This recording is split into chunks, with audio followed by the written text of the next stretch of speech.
If you're watching this at night, turn on the lights because the house in this story is still standing, empty, yet alive.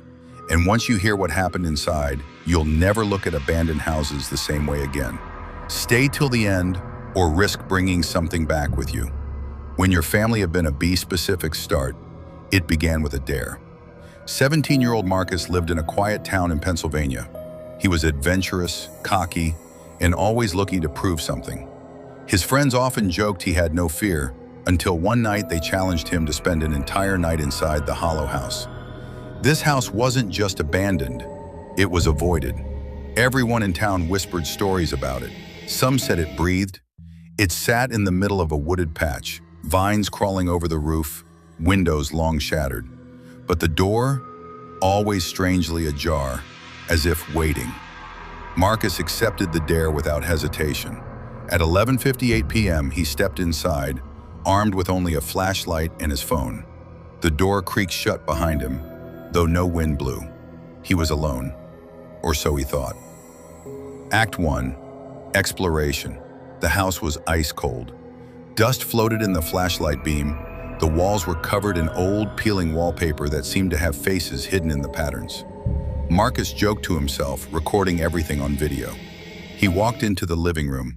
Everything was covered in white sheets, but the sheet on one chair moved. Just slightly. He pulled it off. Empty. He laughed nervously. Then upstairs.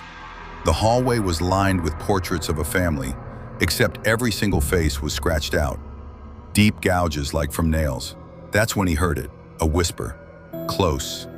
Too close. It said, "Go back, not yours." Marcus froze. He turned. No one there. Act 2. Trapped. His flashlight flickered, then died. He switched to his phone light. The hallway looked longer now. It was as if the house was stretching. Doors were now closed that were open before. He tried to leave, but every staircase led to the same hallway. It was a loop. His phone vibrated. A text from an unknown number. "Don't go in the basement." He hadn't even seen a basement yet, but now he noticed at the end of the hall, a door was open. A staircase led down. Something whispered again. "She's still down there." Curiosity overcame him. He descended. Act 3. The basement. The basement was pitch black. Mold choked the air. On the wall was a mirror, cracked, stained, and old. It was the only clean thing in the room. As Marcus approached, he realized it wasn't showing his reflection. It showed a young girl, pale, eyes black, mouth. I'm talking about the mirror or a bouse. He turned to run, but the staircase was gone.